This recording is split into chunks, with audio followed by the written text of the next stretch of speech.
vocês no coração. A Sofia está junto conosco. Eu fui tão bem tratado aqui que eu tive que negar comida. E olha que para mim não é normal isso, né? Então, fomos muito bem recebidos. Deus abençoe os irmãos. Nosso querido amigo, Diácono Márcio, Deus abençoe. Também o Conjunto Aliança, um prazer estar junto com vocês. Que Deus abençoe em nome de Jesus. Queridos irmãos, vamos para o texto da palavra do Senhor. Quantos têm disposição para ouvir a voz de Deus? Digam amém.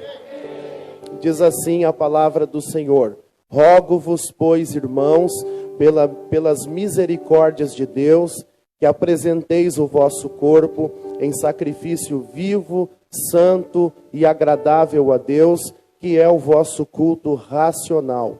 E não vos conformeis com este mundo, mas transformai-vos pela renovação do vosso entendimento, para que experimenteis qual seja a boa, agradável e perfeita vontade de Deus. Amém, meus irmãos? Tomem os vossos lugares, se possível, permaneça com a sua Bíblia aberta.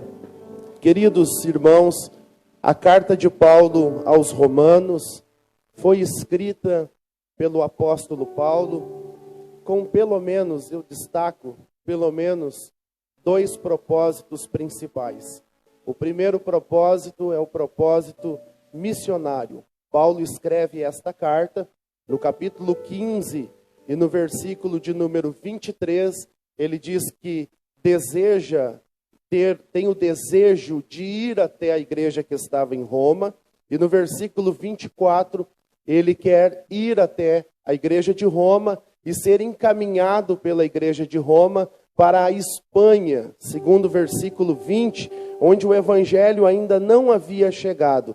Paulo era um apóstolo, Paulo era um missionário, Paulo tinha uma visão ao longo alcance. Paulo olhava para uma necessidade e via a necessidade do evangelho chegar nesta região. Então, como Paulo não era um andarilho, mas Paulo de fato era um missionário e entendia que a missão é feita por meio da igreja local, ele escreve esta carta dizendo: eu tenho o desejo de ir à Espanha, então eu vou ir até vocês, vou gozar da companhia de vocês e depois espero ser enviado por vocês até a Espanha, aonde o evangelho ainda não chegou. O segundo propósito pelo qual o apóstolo Paulo escreveu esta carta é porque esta igreja não tinha sido fundada por Paulo. Então Paulo Paulo traz muito da sua teologia. E na verdade a carta aos Romanos, meus irmãos, é o ponto mais alto da teologia paulina. É o pico do Everest da teologia paulina. Se não olhamos para esta carta, para esta missiva apostólica, e olhamos para o capítulo 1, versículos de número 1 ao 17, que nós temos aqui aquilo que chamamos de prefácio, de saudação, e o desejo que Paulo tinha de vê-los. Capítulo 1, versículo 18, Paulo começa então o seu assunto, a sua parte doutrinária e teológica. Capítulo 1, versículo 18 até o capítulo 3 e o versículo de número 20, Paulo vai falar sobre a doutrina do pecado. E ele vai mostrar, dentre tantas coisas que o tempo não nos permite, mas ele vai mostrar que através de Adão, todos os seres humanos são pecadores. Ele vai nos mostrar, principalmente no capítulo 3, a partir do versículo 10, propriamente no versículo 10, ele cita uma passagem do Antigo Testamento, Eclesiastes capítulo 7, e o versículo de número 20, que diz: não há um justo, nenhum sequer. Ele vai dizer que o pecado foi tão grave, tão maligno, tão mortal, que atingiu todos os seres humanos da face desta terra. Não só atingiu toda a humanidade, como também atingiu o ser humano como um todo. Se não percebam, o versículo de número 11, Paulo vai dizer que o pecado atingiu a mente do ser humano. Não há ninguém que entenda. Em segundo lugar, o pecado também atingiu a volição, a vontade do ser humano, ainda no versículo 11, quando ele diz: não há quem busque a Deus. O homem não entende as coisas de Deus em sua natureza, em sua forma natural, em sua natureza adâmica. O homem não entende, o homem não tem desejo de buscar a Deus diante da sua natureza adâmica. Versículo 12: todos se extraviaram e juntamente se fizeram inúteis, não há quem faça o bem. O pecado atingiu todos os seres humanos, o pecado atingiu o ser humano como um todo, atingiu a sua mente, atingiu, aleluia, a sua volição e também atingiu as suas emoções e se revela através dos membros do nosso corpo. Se não, olhe para o versículo 3, a sua garganta é um sepulcro aberto, com a língua trata enganosamente, e os seus lábios estão cheios de peçonha mortal, a sua boca cheia de maldição e amargura, e os seus pés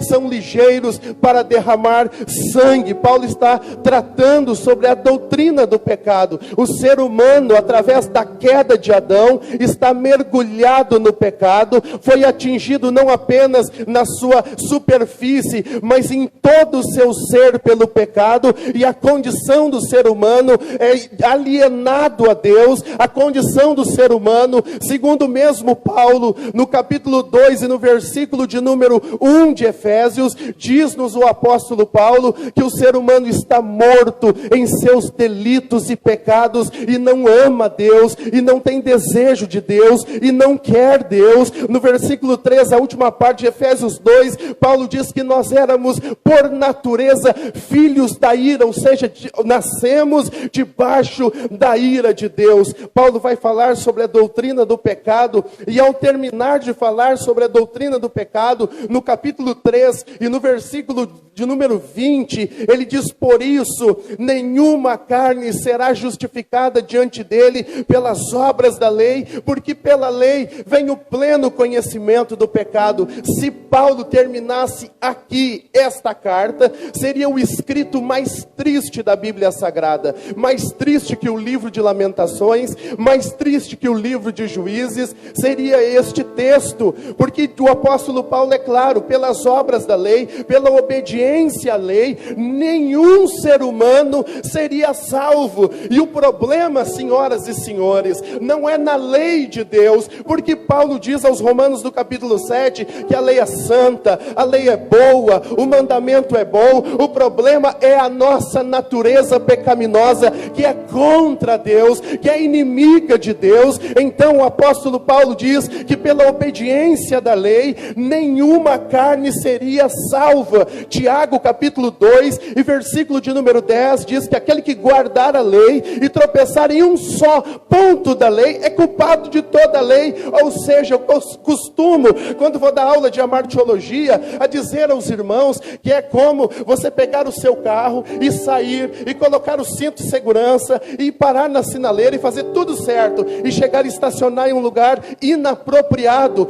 O guarda de trânsito vai chegar para você e vai dizer: vou ter que aplicar uma multa. Você não vai poder dizer a ele: não, mas eu coloquei o cinto de segurança, não, mas eu parei no sinal vermelho, não, mas eu fiz isso, aquilo, aquele outro. Ele vai dizer: não importa, você está transgredindo, infringindo uma lei de trânsito e vai ser multado. Assim é o ser humano no seu pecado. Todos nós somos pecadores e merecemos o castigo eterno, e merecemos o inferno eterno. Esta é a realidade do ser humano. Salmo de número 51 e o verso de número 5, Davi, diante do seu salmo de confissão, disse: em pecado eu nasci, em iniquidade eu fui formado pela minha mãe. O homem é pecador. A Bíblia diz que até mesmo as nossas boas obras, Isaías capítulo 64 e o versículo de número 6, é para Deus como trapos de imundícia. Ou seja, até mesmo quando queremos fazer o bem, fazemos com intenções pecaminosas. A Bíblia diz em Isaías 48:8, aleluia, que nós somos transgressores desde o ventre, pecadores, nascemos com a culpa, com a natureza de Adão. Meus amados irmãos, a verdade é que nós não somos pecadores porque pecamos, nós pecamos porque temos herdado a natureza de Adão, por isso somos pecadores. Mas mas eu dou glória a Deus, porque a partir do capítulo 3, versículo 21, pastor Euclides, até o capítulo 5, Paulo vai falar sobre a doutrina da justificação pela graça, mediante a fé somente. Ele começa assim, no versículo 21, mas agora, oh bendito seja Deus, aleluia, glória a Deus, irmãos, porque se terminasse no 13 e 20, seria o escrito mais triste, mas o 21 tem o mas, e esse mas é o evangelho. Nós merecíamos o inferno, nós merecíamos a condenação eterna, mas nós merecíamos, aleluia, estar longe de Deus. Nós não merecíamos estar aqui,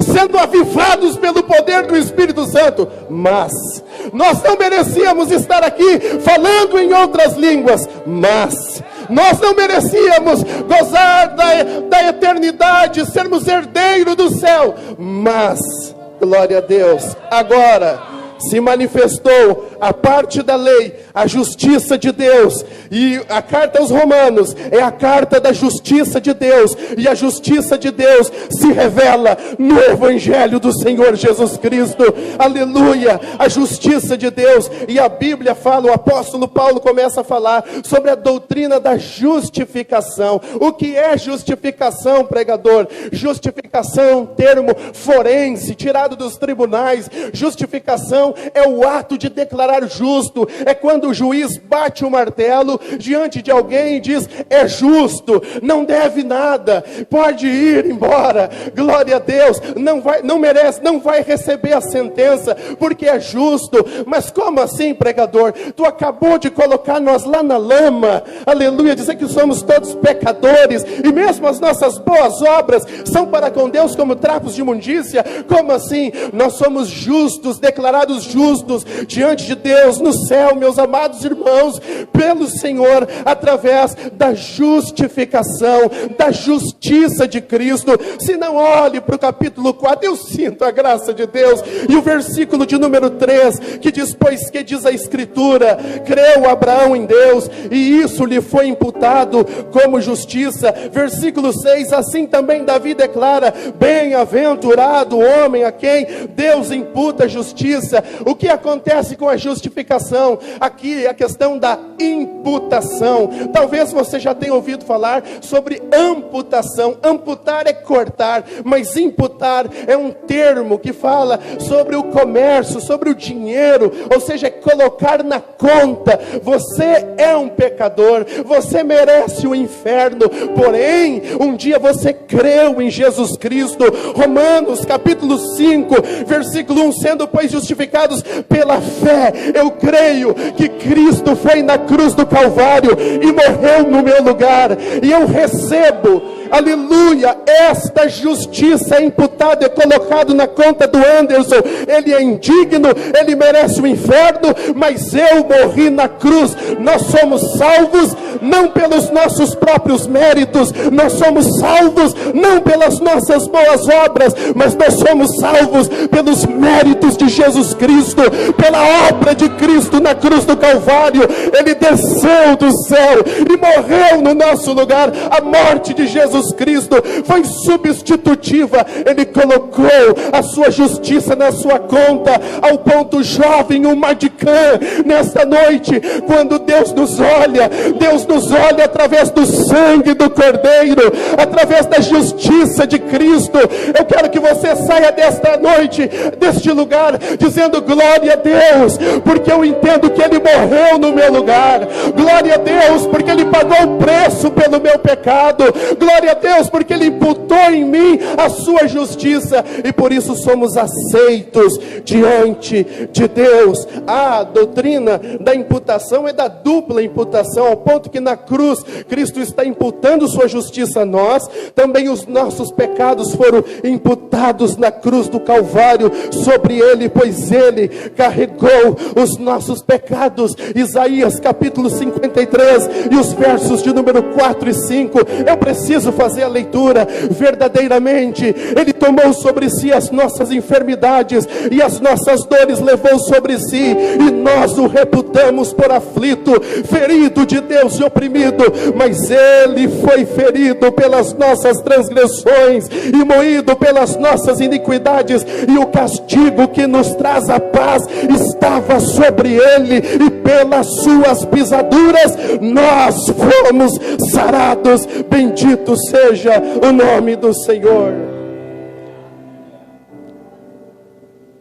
Os capítulos de número 6 a 8, Paulo vai falar sobre a doutrina da santificação.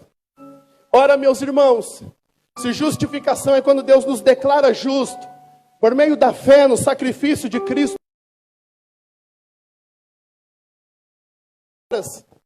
que eu chegue diante de um tribunal, cheio de crimes, cheio de pecado e condenação sobre mim, e o juiz vai bater o martelo e vai dizer culpado, porque este juiz é justo. Bendito seja o nome do Senhor.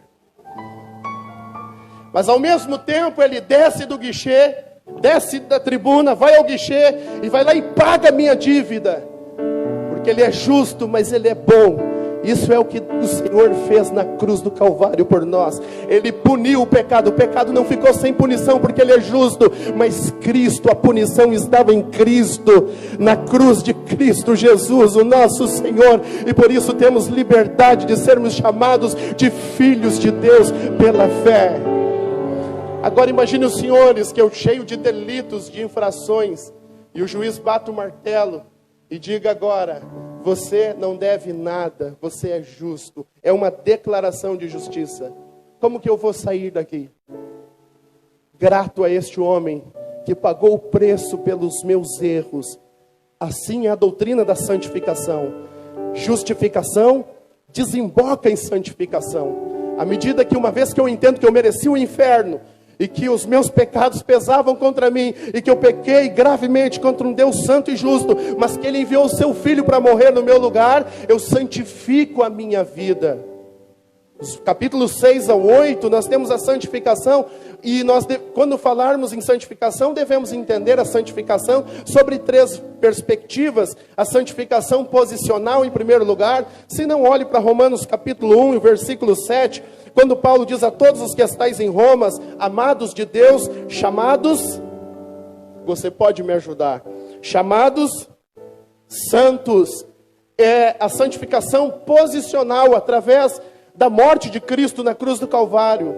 Evangelista Leonardo Seixas: posicionalmente, diante de Deus e dos homens, eu sou santo, separado para Deus, separado do mundo, do pecado. Mas também a santificação se dá no campo progressivo. É o que diz em Romanos capítulo 6, versículo 13: não apresenteis os vossos membros ao pecado por instrumento de iniquidade, mas apresentai-vos a Deus como vivos dentre os mortos.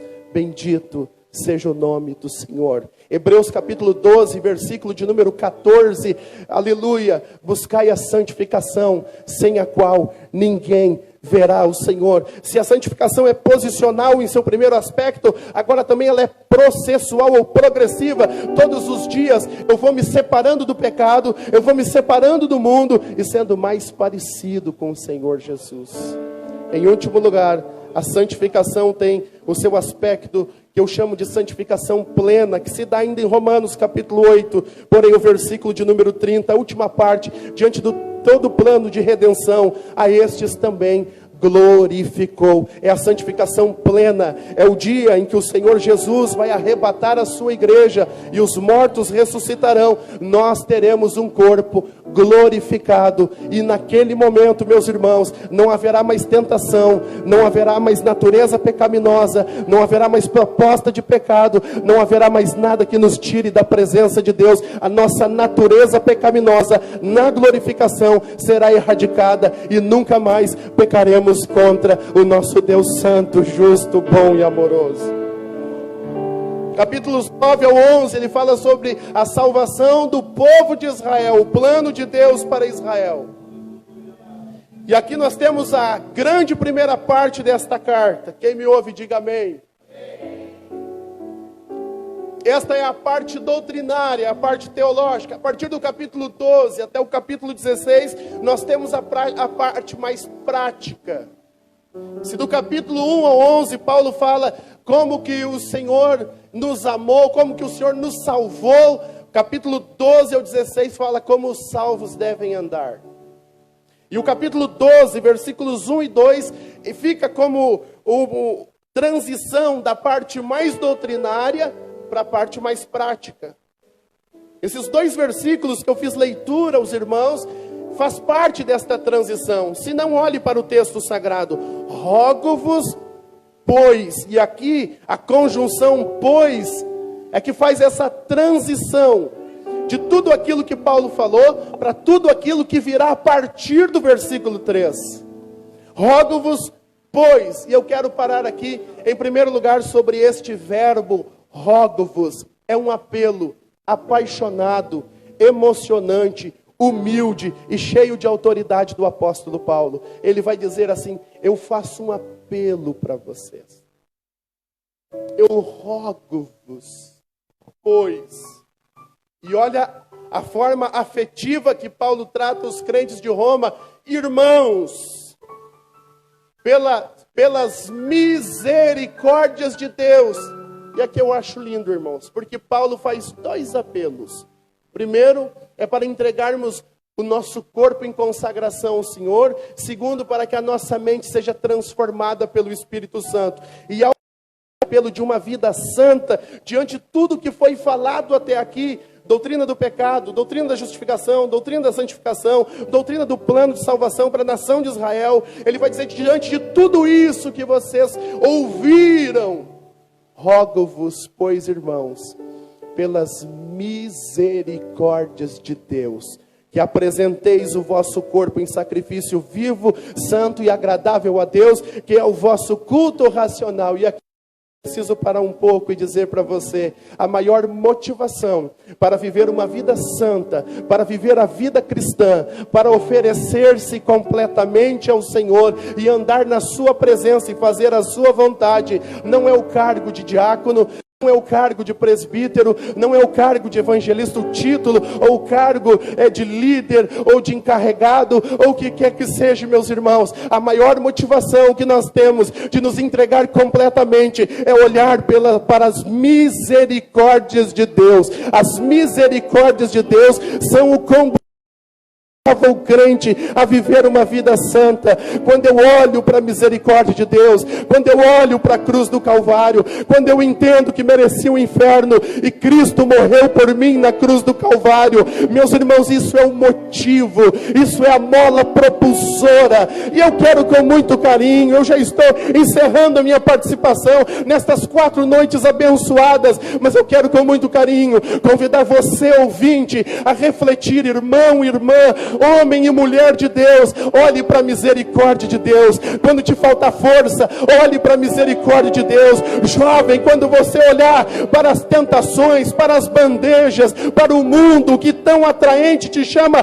vem para cá, larga esse negócio, vem pular carnaval, vem beber, vem se prostituir, fornicação, adultério, orgias, bebedeiras, pecado, venha viver uma vida supostamente liberdade. Olhe para as misericórdias de Deus. Eu tenho certeza que você ama o Maticã, que você ama a Assembleia de Deus, que você ama os seus irmãos, que você ama os obreiros, mas eu tenho certeza maior ainda que o que te traz aqui e a viver uma vida de santificação é a cruz do Calvário, é a misericórdia de Deus, é a misericórdia de Deus, é a misericórdia de Deus.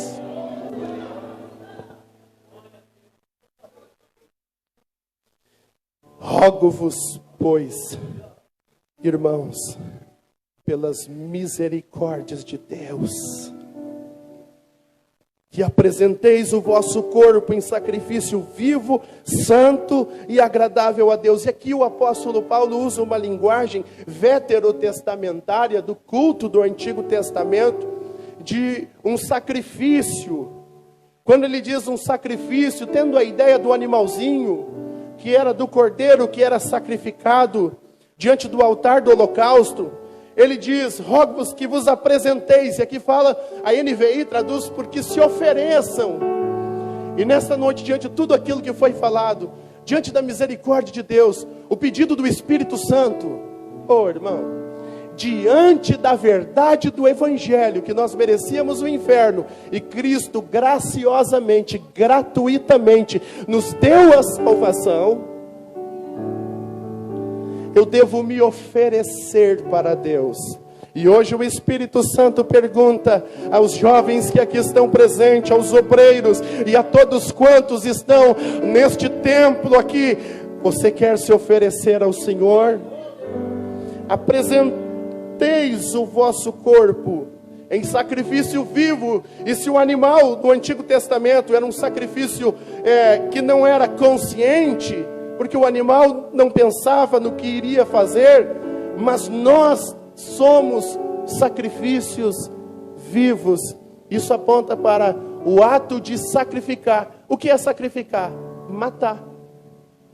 É que nós devemos matar conscientemente. Nós devemos ir simbolicamente ao altar de Deus, que é a vida cristã, e queimar como aquele animal queimava, conscientemente, dizendo: está doendo, eu gostaria de estar lá, eu gostaria de fazer tal coisa, eu gostaria uma luta de renúncia contra a sua carne, mas conscientemente eu entendo, eu vou me deixar queimar no altar de Deus, por causa da misericórdia de Deus, por causa do amor de Deus. Bendito seja o nome do Senhor. Em segundo lugar, é o sacrifício, além de vivo, ele tem que ser santo. E isso apontava para a qualidade do animal que era oferecido, que não podia ter um defeito ou alguma mancha. Assim nós devemos nos oferecer, meus amados irmãos, e nos apresentar diante de Deus, contando o nosso melhor para Deus, fazendo o nosso melhor. Escute aqui, querido, querida irmã, você serve um Deus todo-poderoso, você serve o Deus vivo, e nós não podemos dar um culto morto ao Deus vivo, nós não podemos dar qualquer coisa. Nós não estamos diante de uma figura política, nós não estamos diante de uma figura do esporte, do futebol, nós não estamos diante de uma figura do mundo, uma figura humana, nós estamos diante do Rei dos Reis, do Senhor dos Senhores. Queime no altar de Deus conscientemente, e queime no altar de Deus da melhor forma possível.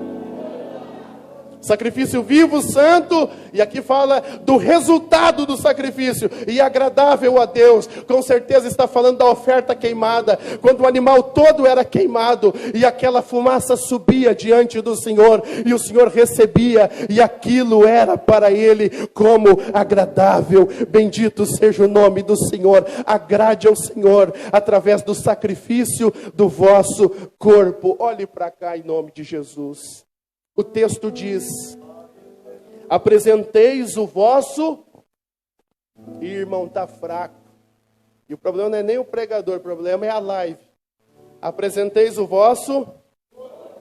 Se os irmãos forem olhar, tem uma teologia do corpo na carta de Paulo aos Romanos. Porque no capítulo 3, que nós fizemos leitura e exposição aqui, vai falar que nos versículos 13 ao 15... a depravação total do ser humano, a sua pecaminosidade completa, ela se manifesta através dos membros do sua garganta, sua língua, seus pés são ligeiros para derramar sangue. O pecado atingiu o ser humano, todos os seres humanos, o ser humano no seu todo, e os membros do corpo são instrumentos da injustiça do pecado. Agora, na doutrina da santificação, no capítulo 6, nos versículos de número 13 e 14, depois que o crente é justificado, o crente deve fazer o seguinte: ele ainda não é glorificado, mas ele tem que fazer o seguinte: nem tampouco apresenteis os vossos membros, que é os membros do vosso corpo, ao pecado por instrumento de iniquidade, mas apresentai-vos a Deus como vivos dentre os mortos, e os vossos membros a Deus como instrumentos da justiça. 14, porque o pecado não terá domínio sobre vós, pois não estáis debaixo da lei, mas sim debaixo da graça.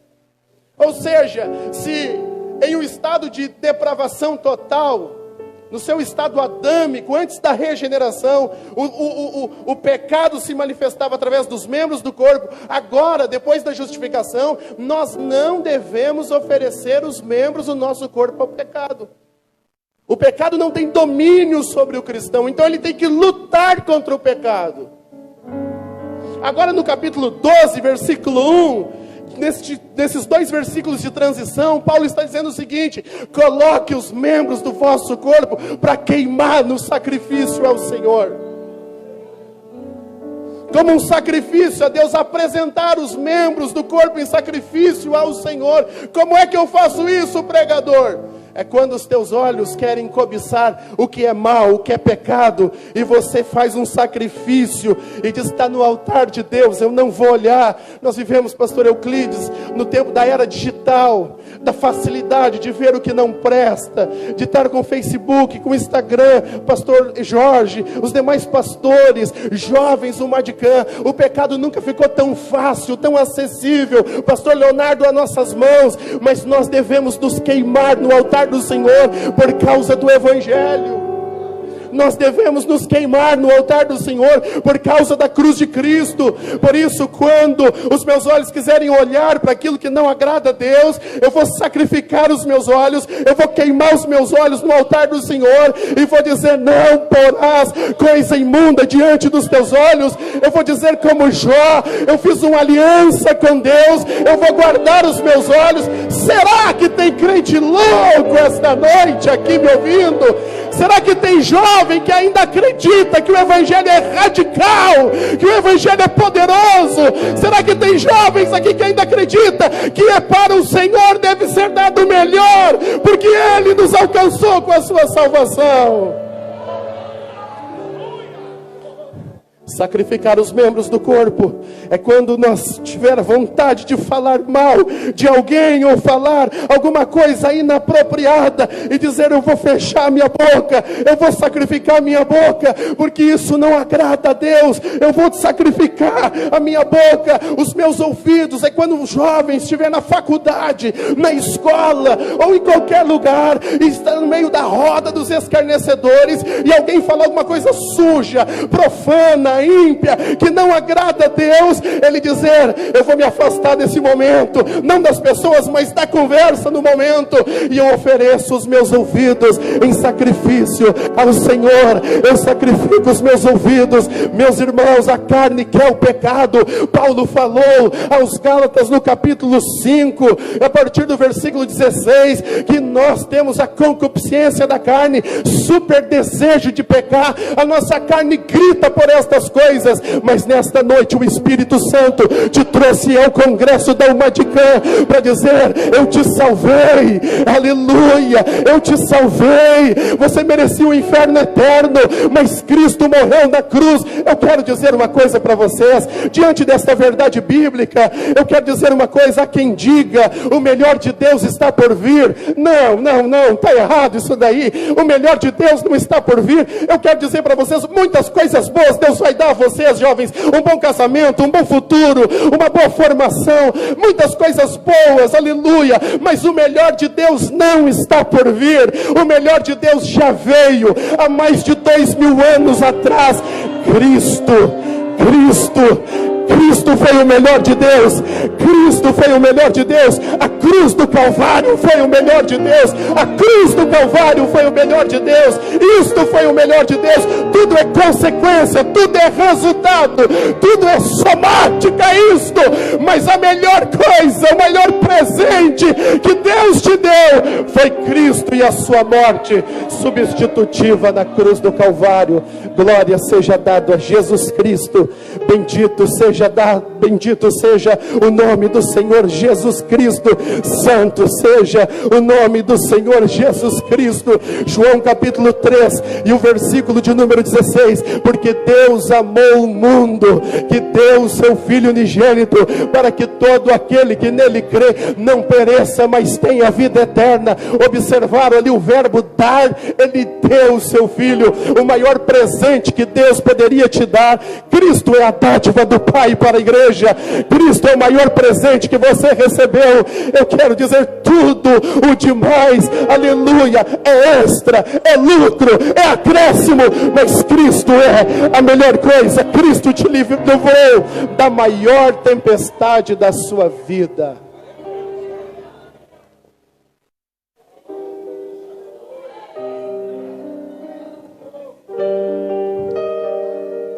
Olhe para cá, eu já estou terminando. Apresenteis o vosso corpo. A motivação é a cruz do Calvário, é a misericórdia de Deus. E apresenteis o vosso corpo em sacrifício vivo, santo e agradável a Deus, que é o vosso culto. Que é o vosso culto. Aqui a palavra vem de lógicos no grego, que vem a nossa palavra lógica, é um culto com entendimento, ou seja, quando eu sacrifico os membros do meu corpo para a glória de Deus, eu estou dando culto ao Senhor. Como no Antigo Testamento ele está recebendo, é adoração. Adoração não se resume a 1h30, 2 horas de culto. E eu não quero tirar o mérito. Não existe igreja sem culto público, sim, isso que está acontecendo. Mas o culto que está sendo falado aqui não é este culto público com a igreja. O culto que está sendo falado aqui é quando eu desvio os meus olhos em sacrifício. É quando eu fecho a minha boca. É quando eu tapo os meus ouvidos. É quando as minhas mãos querem reagir e eu não faço, eu resisto. É quando os meus pés querem ir e eu sei que lá tem queda, tem pecado, tem tentação, e eu digo, não vou a tal lugar, não vou na casa de fulano de tal, porque eu sei que vai ser queda, eu sou crente, é perigoso, eu posso morrer espiritualmente lá. Isso é culto para Deus, é adoração. Ou seja, deixa eu dizer uma verdade para vocês: adoração é mais do que música, adoração é mais do que canto, adoração é estilo de vida. E o Espírito Santo está dizendo para você essa noite: me adore com teu corpo.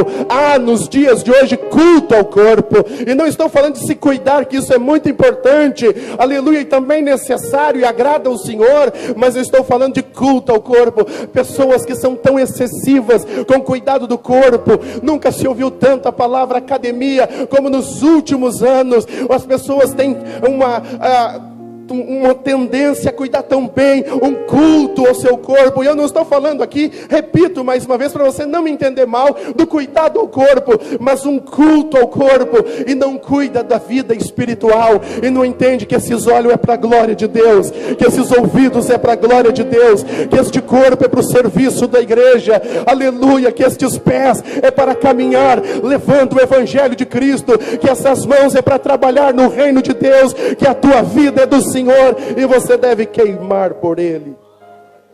Versículo 2.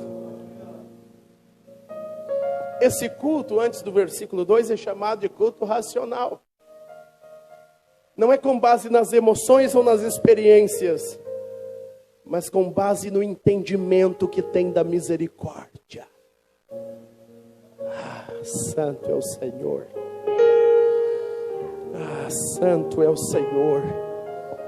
Glória a Deus. Glória a Deus. Versículo 2.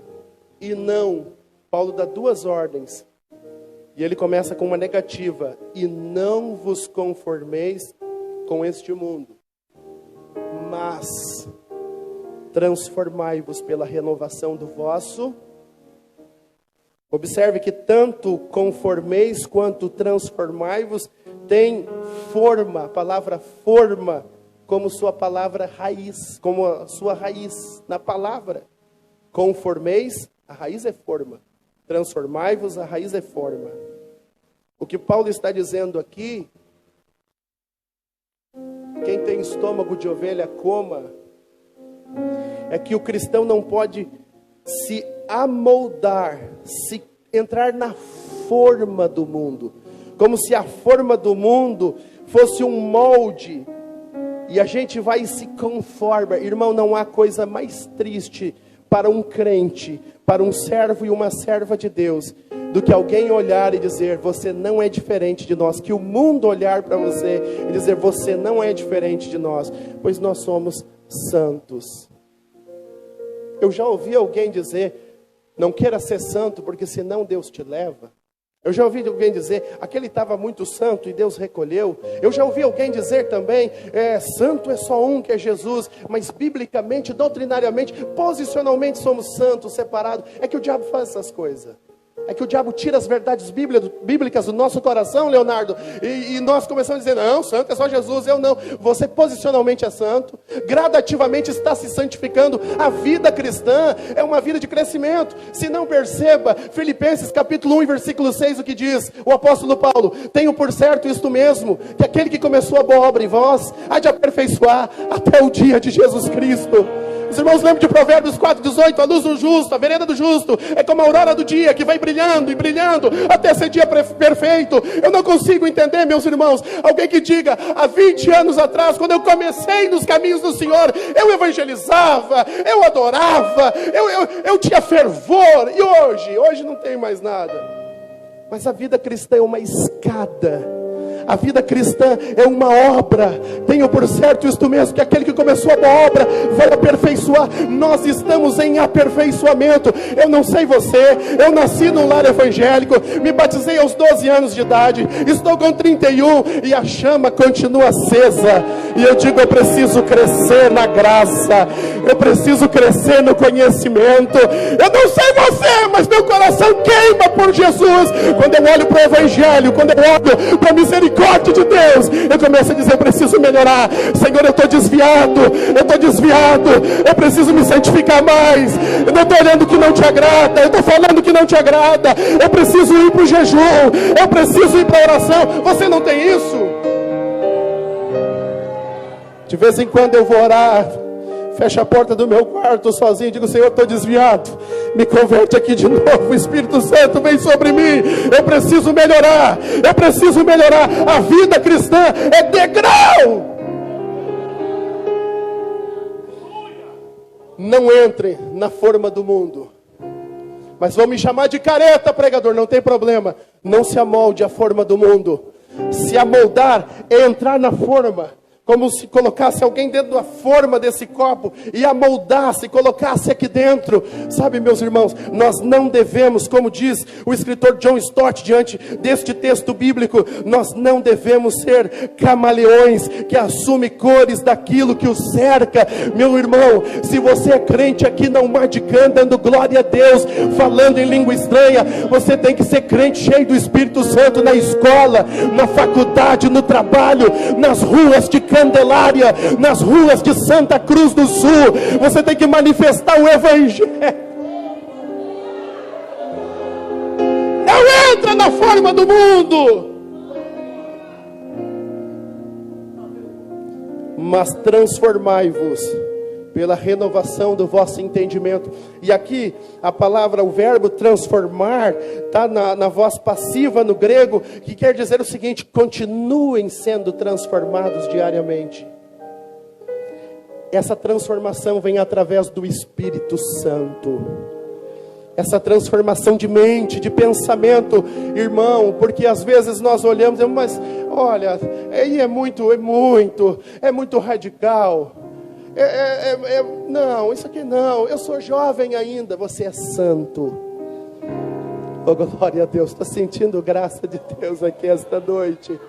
Não, mas está cedo demais. Você é santo, você é salvo.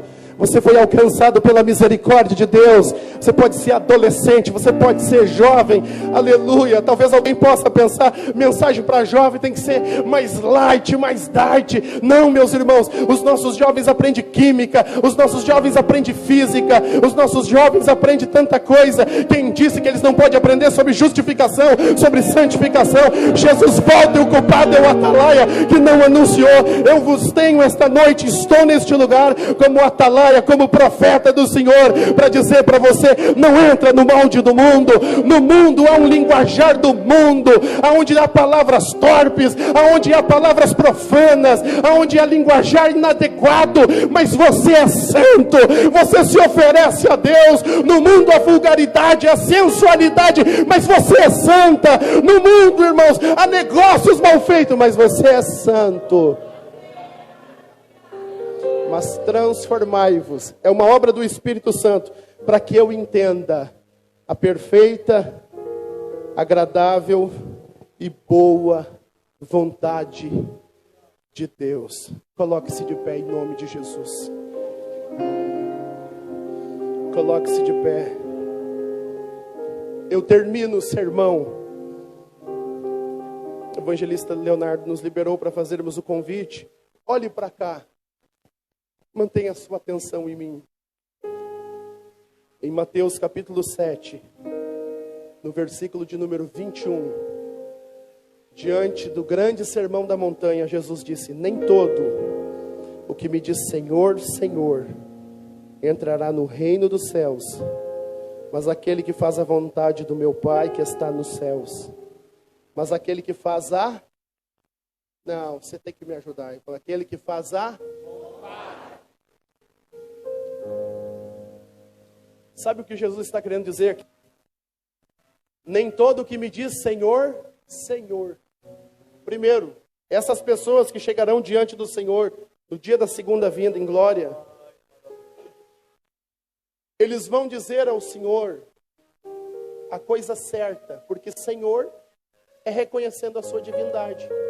Está falando que haverão pessoas ortodoxas, pastor Euclides. Pessoas que falaram do Senhor a coisa certa. Ele é Senhor. Jesus é Senhor. Ortodoxia. A repetição no grego, Senhor, Senhor, dá ênfase a fervor. Não era apenas ortodoxo, era fervoroso. Canela de fogo. Ele que dá glória a Deus e aleluia. Isso não é errado, nem ser ortodoxo e nem ser fervoroso. O versículo de número 22 diz: nós profetizamos, nós pregamos. Eles também tinham um ministério, cantavam, pregavam, expulsavam demônios, agiam, falavam do Senhor a coisa certa e falavam do Senhor para os outros. Porém, o versículo 23 diz: apartai-vos de mim, vós que praticais a iniquidade. Bendito seja o nome do Senhor. Ele diz que não é todo aquele que diz Senhor, Senhor, mas aquele que faz a vontade. Eu quero terminar a minha exposição nesta noite perguntando a você: você ama fazer a vontade de Deus? Você tem desejo de fazer a vontade de Deus?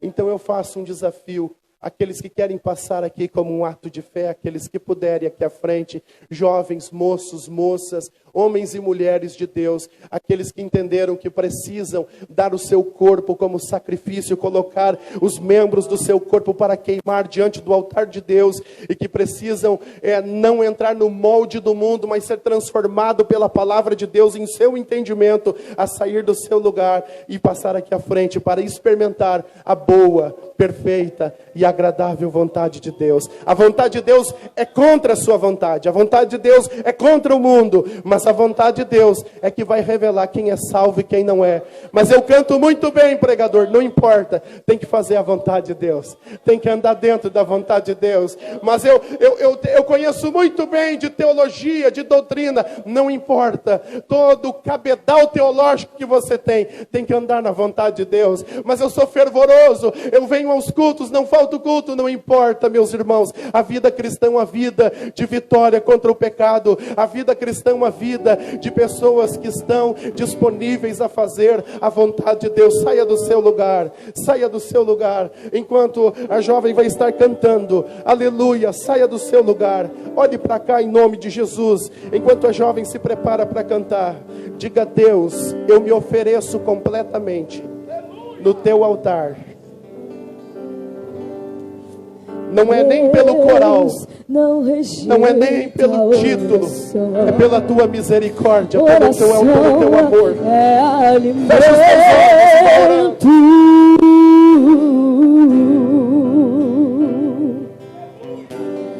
Nunca vi o justo sem resposta ou ficar no sofrimento.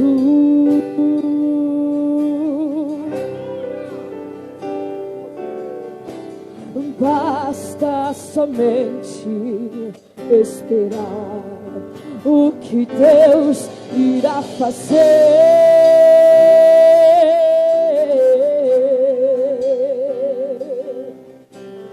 Quando Ele estende suas mãos, é a hora de vencer.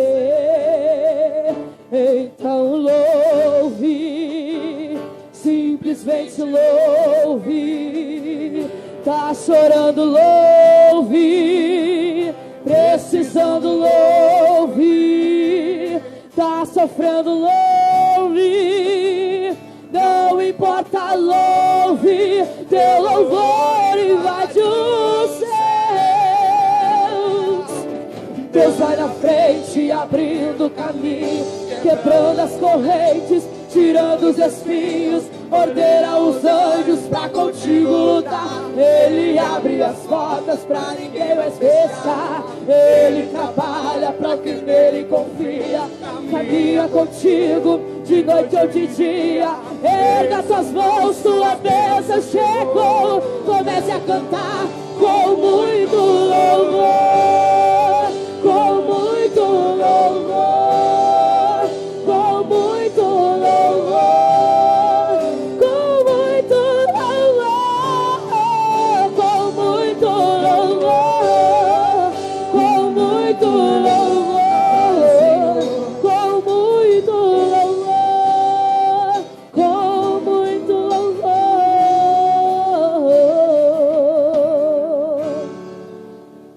Querido Deus e Pai, Pai de nosso Senhor e Salvador Jesus Cristo, na Tua presença, Senhor, nós estamos diante da exposição da Tua Palavra, diante da mensagem da Tua Palavra.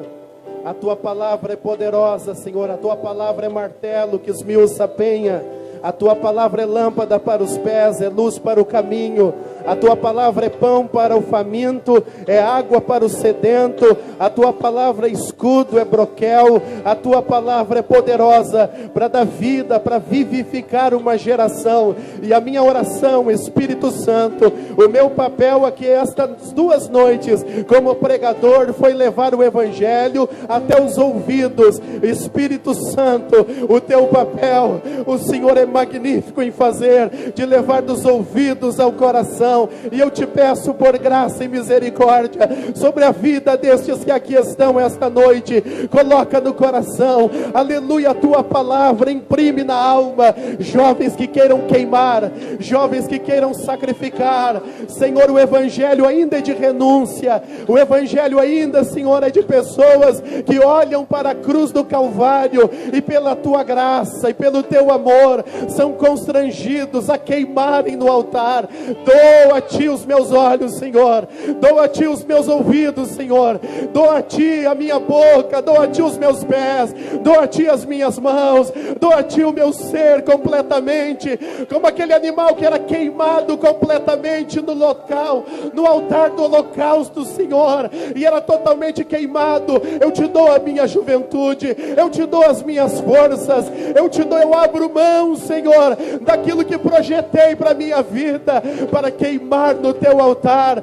Senhor, eu estou constrangido pela Tua graça. Senhor, eu estou constrangido pela Tua misericórdia. Há aqui nesta noite uma geração de jovens, Senhor, que estão diante da cruz do Calvário, estão diante da salvação da sua alma, estão dizendo: eu renuncio, eu queimo os meus olhos no altar do Senhor, eu queimo a minha boca, eu queimo os meus ouvidos, eu queimo os meus pés, eu queimo as minhas mãos, eu queimo totalmente, me deixo queimar no altar do Senhor. Ó Deus, em nome de Jesus, há jovens aqui dizendo: eu não entro na forma do mundo, eu não entro no molde do mundo, eu não quero ser parecido com o mundo. Mundo aqui é sistema de crenças e valores e costumes daqueles que não têm Deus no coração, daqueles que não têm Deus na vida. Eu quero ver nesta noite, Senhor, jovens, ó Deus, que estejam dizendo em seus corações: eu sou sal da terra, eu sou luz do mundo, eu fui chamado para ser influenciador e não para influenciar, eu fui chamado para ser influenciador e não para influenciar. Aleluia, aleluia. Esta geração, evangelista Leonardo, aleluia, o Madican não será influenciado pelos influencers digital, não será influenciado influenciados pelos TikTokers da vida, mas serão influenciadores de vida moral, de vida de oração, de vida espiritual. Eu entendo, aleluia. Ore comigo, continue orando comigo, continue orando comigo, aleluia. Eu creio no que o Espírito Santo está realizando nesta noite. Continue orando comigo, ó jovem, sendo transformado em sua mente. Deixe o Espírito Santo transformar o seu entendimento, em nome de Jesus. Sonda-me, quebranta-me, transforma-me. Continue adorando ao Senhor. Por mais 2 minutos, adore ao Senhor. Diga que você quer se oferecer a Ele nessa noite. Ore. Abrace alguém aí, ore. Ore com alguém, ore com alguém. Abrace esse jovem aí e diga: vamos nos oferecer no altar de Deus. Vamos lutar para ser um sacrifício vivo, santo e agradável. Aleluia. Aleluia.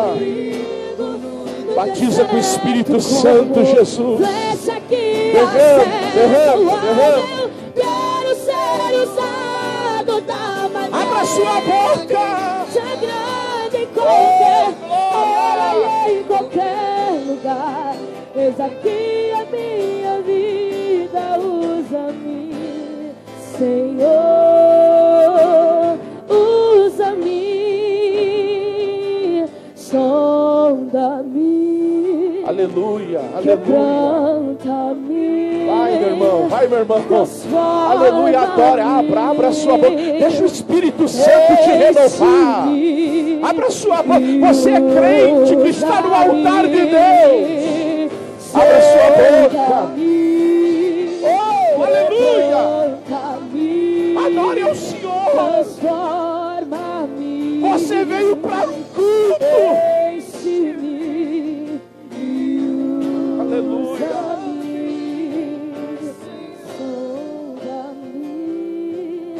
Quebranta-me. Aleluia. Transforma-me. Enche-me. Usa-me, Senhor. Aleluia. Você pode dizer glória a Deus, irmão. Aleluia. Um minutinho em pé, irmão, para nós encerrarmos o nosso culto. Nossa palavra de gratidão à presença de todos vocês aqui essa noite. Mas queremos lembrar que amanhã tem mais, irmãos. O mundo está festejando nas obras infrutíferas da carne. E nós estamos aqui para sermos avivados pela palavra de Deus. Amanhã a cantora Raquel Guimarães, de Gravataí, vai estar conosco. E o pastor Tiago Damascena, da cidade de Guaíba.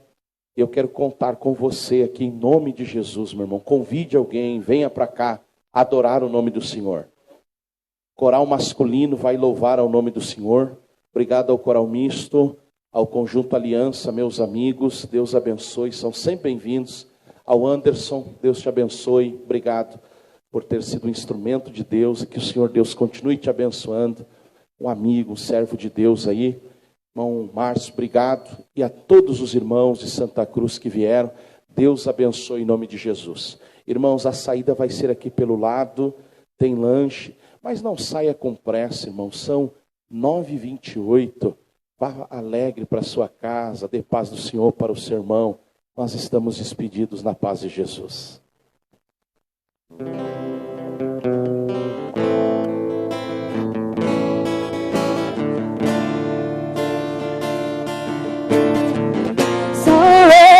Abriu o mar, não tenha medo, irmão.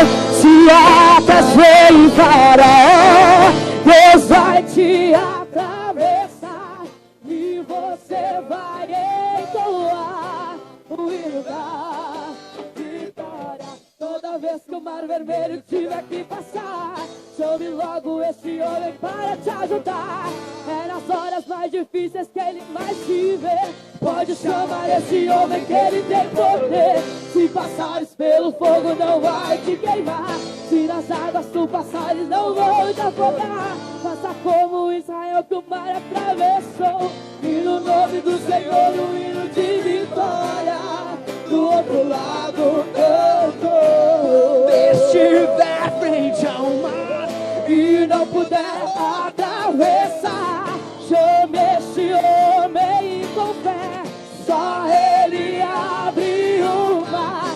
Não tenha medo, irmão. Se atrás vem Faraó, Deus vai te atravessar e você vai